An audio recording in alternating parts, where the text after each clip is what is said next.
Oh my God. What? Is it gonna set off the fire alarm? I hope not. Oh, you're gonna die. Oh man, we got the mics on. Oh, it broke! You're lying. You. Hold on. I guess I'm just gonna hold this, Chris. This feels like the weirdest club. Yeah, Chris, you know what you were just talking about in the last episode, Chris? The people who have made a concert, in a Christian concert, and it's just like a club. Chris is a fog machine. This is the second time he's ever used it. He's had it for over a year. Again, to our elders.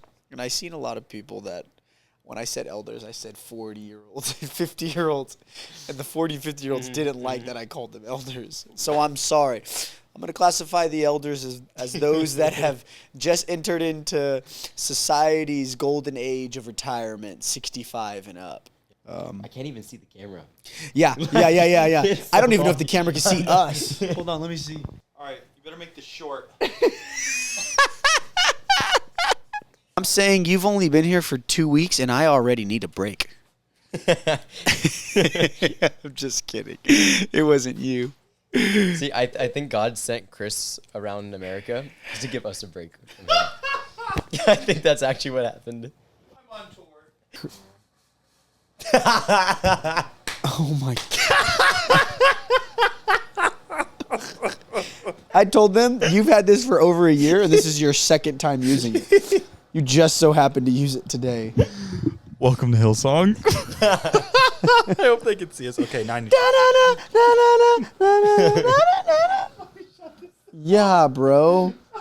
Well, Okay. Oh, I'm man, holding this microphone today because I broke the stand that it was on. Yeah, jerk. Chris is livid. He's taking it out of my cut. With that being said, we thank you guys for tuning in to Out of the Boat again. We love all our supporters. I hope they can Subscribe. Yeah, I don't even know if you can see us right barely now. see the camera to the haze. Like, leave a comment. Oh, Chris, you want to do hear it. something funny? I'll probably cut this out. I hope I remember. Somebody commented. Just so people don't wonder why we have one. It's for filming purposes at the radio station to give a dramatic effect when we're giving a dramatic podcast. We haven't done it yet. Bible says, "Don't let your good be spoken evil of." I have nothing to say. Ow. Oh, this headache is killing me. Okay, if you want to do the intro, go ahead, because I'm going to die right now. Well, Never mind. Let's pray first. You're Let's pray first. okay, you're and then, right. And then we'll do the intro. Yeah, let's practice while we preach. Guys, we're gonna stop right now and pray. Tonight we have Josh Pruett. I say tonight because it's almost midnight. Yeah. Yeah, and if you don't make this short, we're gonna have problems. But Josh spoke this past Wednesday night in the youth, and he brought forth a simple topic. But in my head, I'm thinking, at first I'm like, oh, I've heard this one before, and then you bring up the cookie, and I'm like, oh my gosh, so revelatory. Got you with a cookie, huh? I know. You are a hungry boy. Josh turns around. He's like, yeah, cookie now for you, Chris. And I'm like, bruh. So, anyways, but honestly, it blew my mind so much. And he happened to be reading one of the same scriptures that I had read that exact day or the day before, something like that. I'm just like, no, actually, you read it Wednesday. I read it on Tuesday, and I said, wow. You were almost in the vein if you would have read it yesterday. But anyways, you're out of the vein tonight. But honestly, it was a really great message, so I wanted you to share it. You can say your name, where you're from, all that junk, and then, get to it. Well, my name is Joshua Pruett. I'm a local from here, so I've been raised at Christian Life Center. I'm at the Bible College right now, my junior year. And, I don't have a cookie, though. Oh, well, then, Can we close up Did shop. you have one on Wednesday night? I did bring one on Wednesday night, yeah. Oh, Yeah. what kind? It was a Panera Bread cookie, like the M&M ones. Yeah. Fire. Fire. It looks squishy. You ever have a Subway cookie?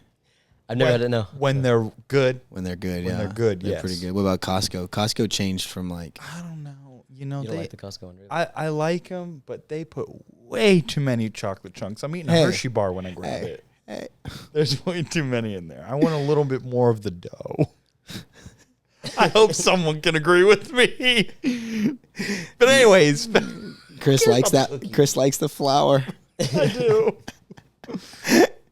What were you saying, Josh? Sorry, yeah, you said cookies, and I just like. Sorry, we're get usually excited. way more serious than this. I think it's just a late night out. I've watched these episodes. You guys know. Well, I think we're just extra loopy right now. It's the fog machine. We all thought it, guys. Okay, Josh was preaching on Yes, Wednesday. he's preaching on Wednesday with cookies. Cookies, yeah. Tell us what it was about. Do you have any cookies or any kind of food in this? He has a donut. I do. I have a donut. I think it might help. Okay, here you go. It's embarrassing. You had to expose me like that. Just bring the whole box. There's a bunch of half-eaten ones in there because I would go in once in a while and I'd eat a bite out of one. So honestly, Josh, whatever. Oh, he just set it down. They're all going to probably get thrown away tomorrow. Oh no, we're gonna come back to this donut. Okay. Yeah. Okay, so my topic on Wednesday was about hunger, and Matthew chapter 5 verse 6. Blessed are those who hunger and thirst after righteousness, for they shall be filled. And so you see that there's a promise that Jesus gives, and he says, like, if you hunger and you thirst, you're going to be filled. And you go to Psalms chapter 42 verses 1 and 2. It says, as the deer pants for the water, so my... Sorry, Chris is just staring at me. Sorry, I'm sorry. Into your soul. I'm sorry. I'm like. He was soaking in the word, brother. I really was. I'm like over analyzing it now that he had given me that revelation. I'm like, oh my gosh. So now I'm listening to every verse and I'm like, wow, it does tie in. So I'm like listening intently. Sorry, I'll look forward. So Psalms 42, it talks about how as the deer pants for the water, so my soul pants after you, O God. My soul thirsts for God, for the living God. When shall I come and appear before my God? Explain the. Are you going to get to the part where the? Okay. So it's interesting because you know how it says the deer pants. And I was like, okay, what? A dog pants when it gets hot, and that's its way of expelling heat and trying to cool its body down because its body temperature has been raised. And I was also thinking, I was like, hey, probably like what deer are in Israel? Like, it's kind of weird. But turns out it's the roe and the fallow deer that are in India. And deers don't have sweat glands like humans. They are like dogs will pant. And in the ancient Near East, super hot, super desert, But if an animal were to want water, it goes and gets water. It's not panting for water. It wants water, so it goes and gets water.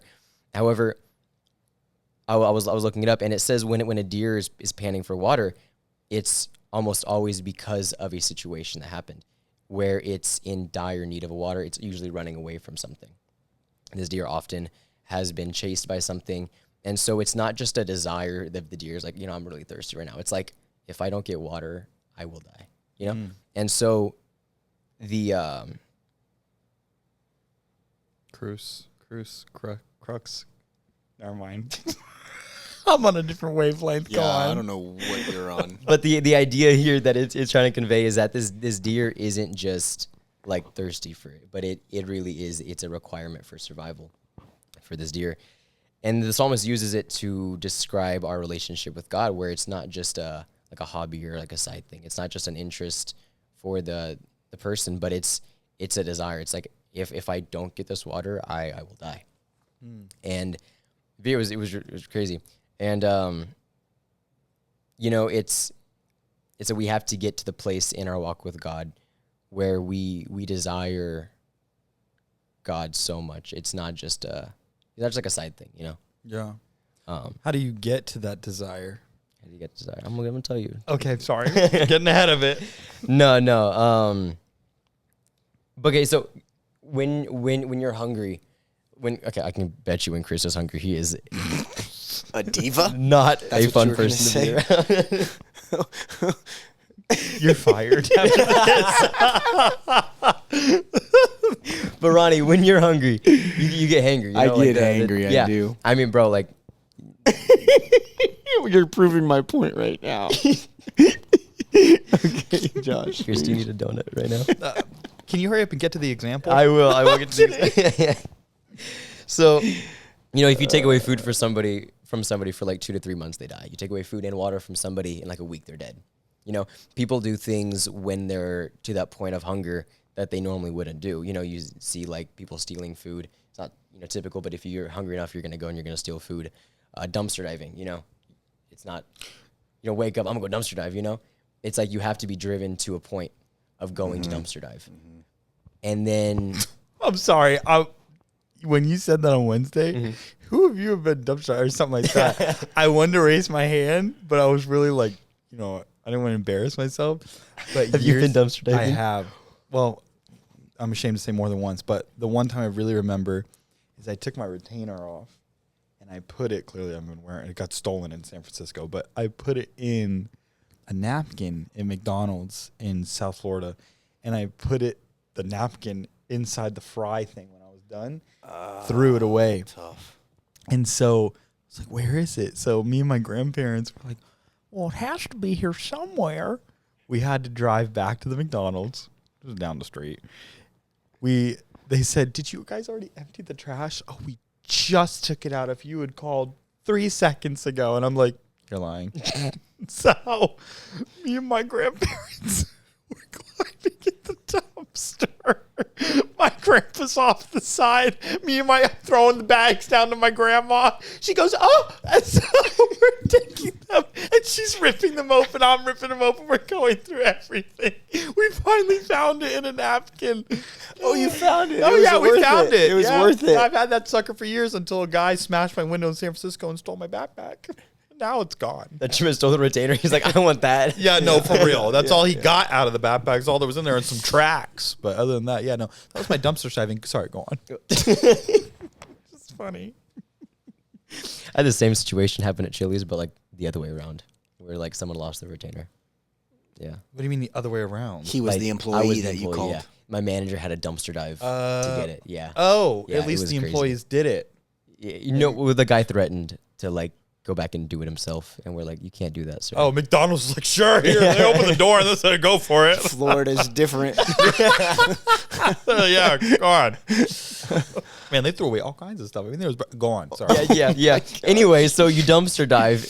That's to a point that you're so hungry that you get to that point, or whatever the situation is, and then you see cannibalism. You know, that's an extreme case, but they get so to the point of hunger that they do unthinkable things. You know, they eat other people, and so you see that when you're hungry, you are driven to do things because of your hunger, and I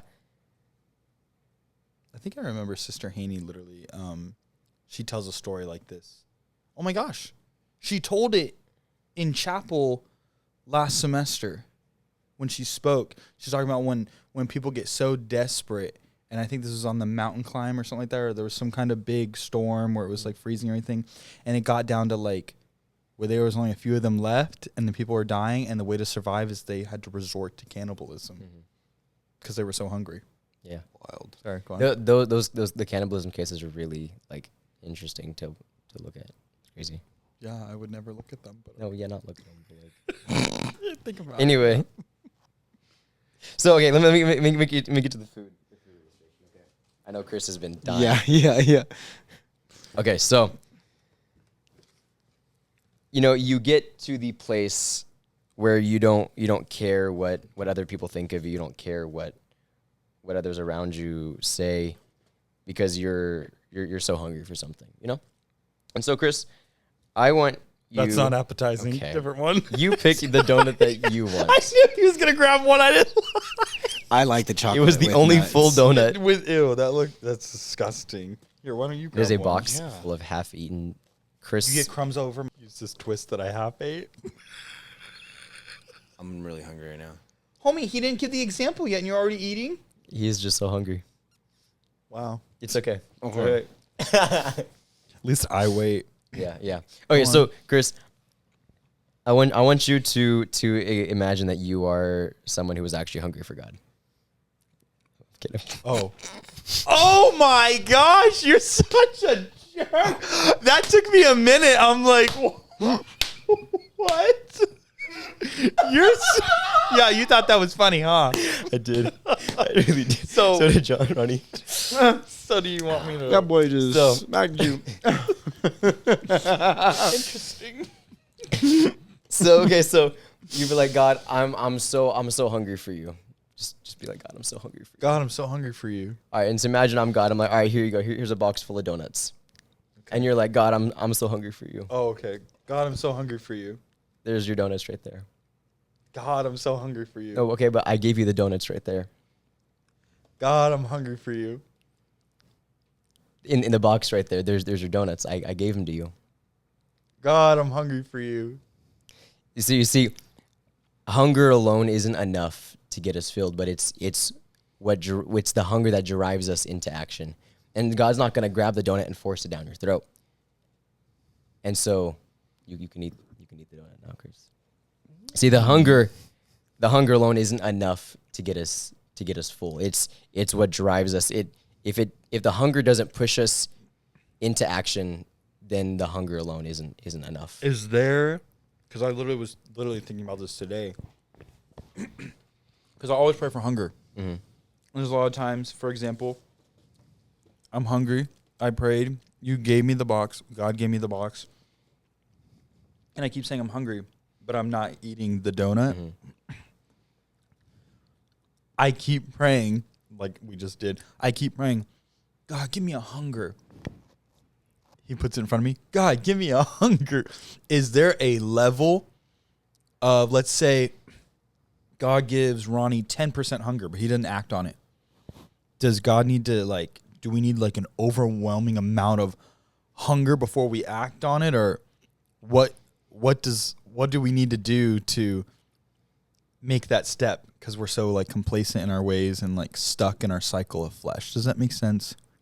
What pushes you over the edge to take a donut out of the box versus just staying hungry?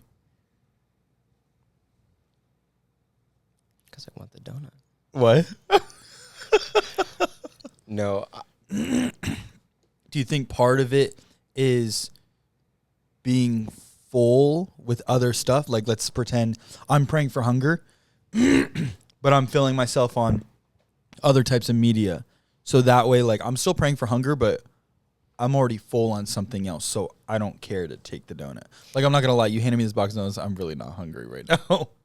It's interesting. If you eat, I've heard, if you eat enough celery, say you only ate celery for the rest of your life, just celery, you would feel full because your body has filled up on celery, but you could still die of starvation because it doesn't have enough nutrients to sustain you. So you can feel full and you won't want to eat anything nutritious because you have filled up on celery, which has almost no nutritional value in it. And you can still starve to death, even though you're full. So your spirit is dying with being full on other junk. What junk do you consume all the time? Ooh, you've been consuming some stuff lately, it sounds like. The silence is loud. I do eat a lot of sugar. Oh, I meant spiritually. Oh, spiritually, I've cleaned it up, man. Oh. I've had to.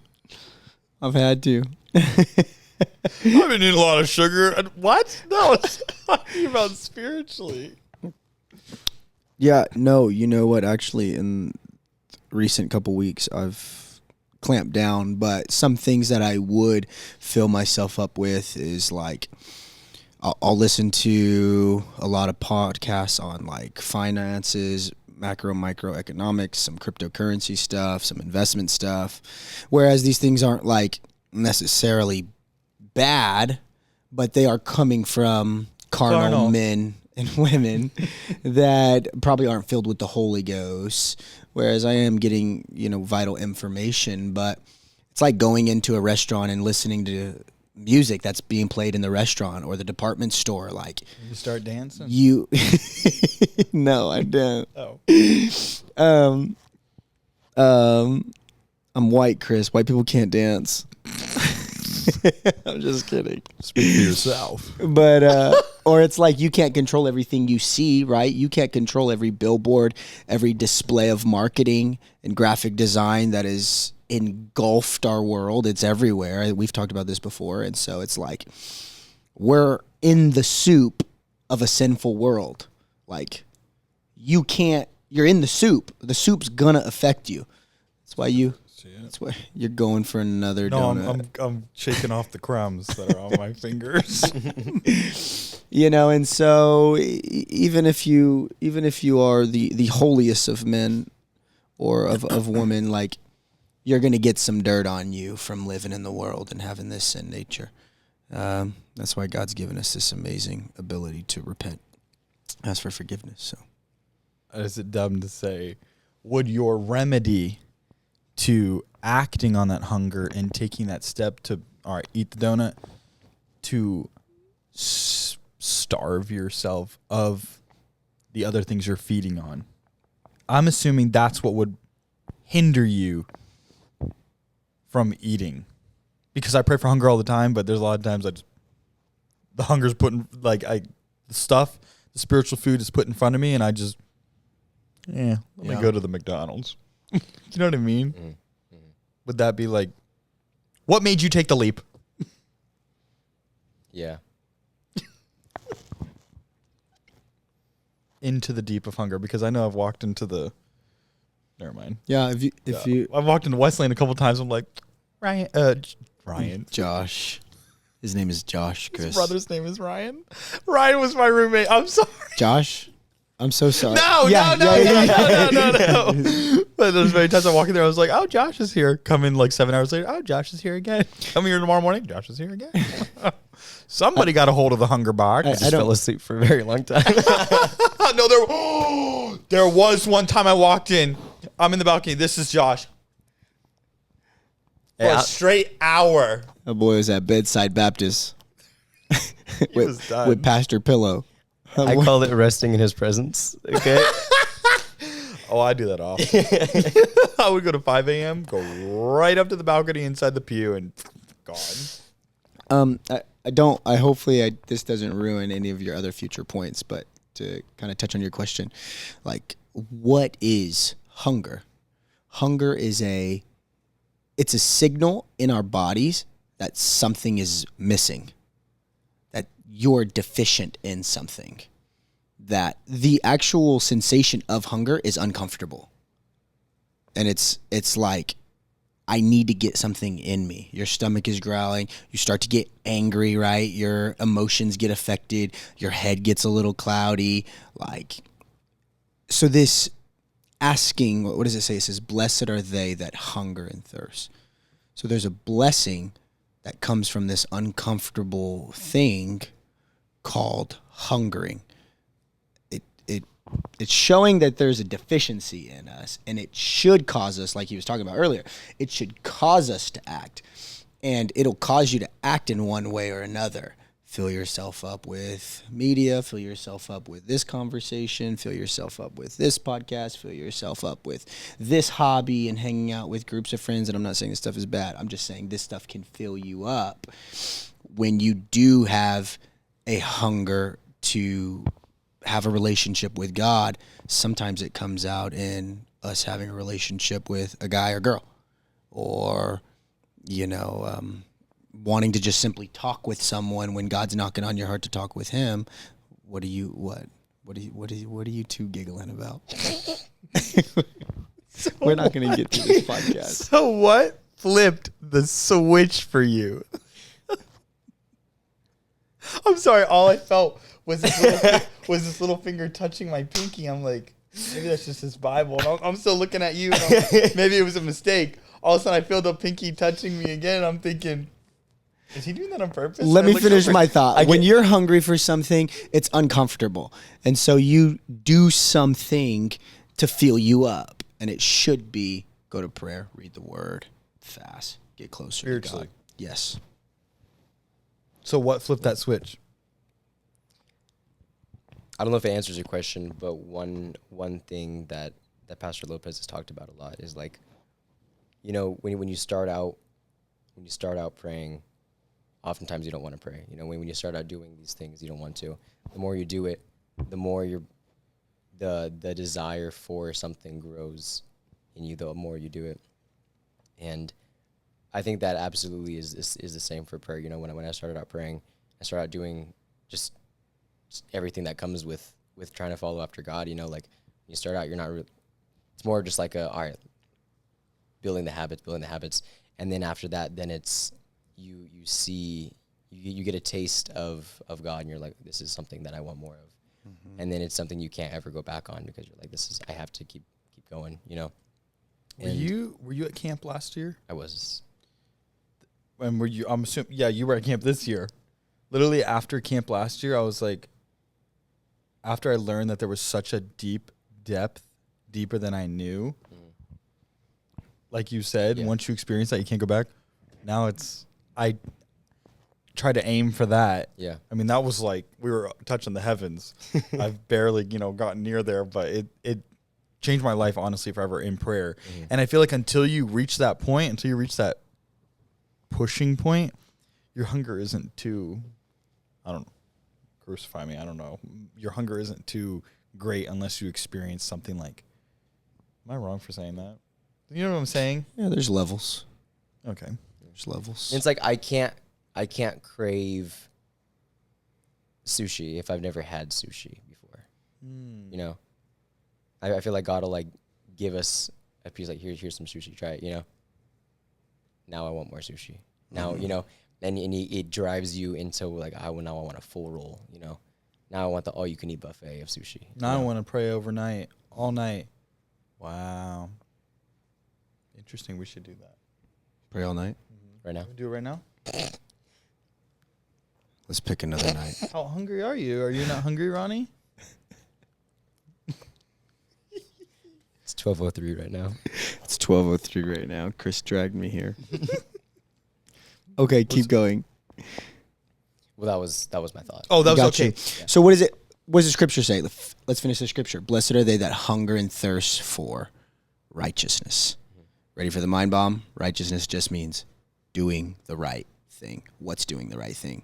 Prayer, the word, godly conversation, godly imaginations, godly thoughts, godly intents and desires of the heart, integrity, honesty. Like, that's what you hunger and thirst for.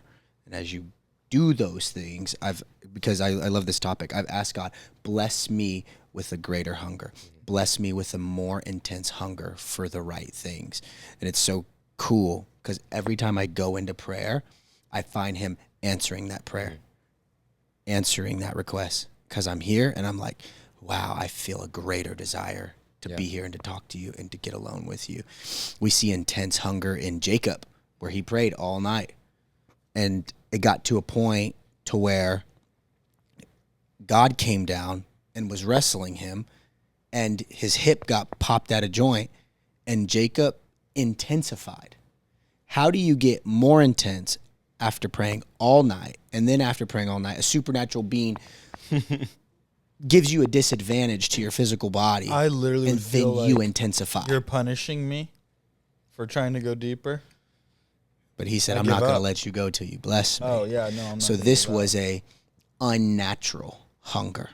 This was a supernatural hunger to be blessed by God. That's what I want. That's what I So want. an unnatural hunger. Something unnatural. I want a type of cannibalism in the spirit. Oh my gosh. I mean, like, you know what I mean? I mean, I want a kind of hunger that is willing to linger for 10 days or for however long it takes till God pours out his spirit.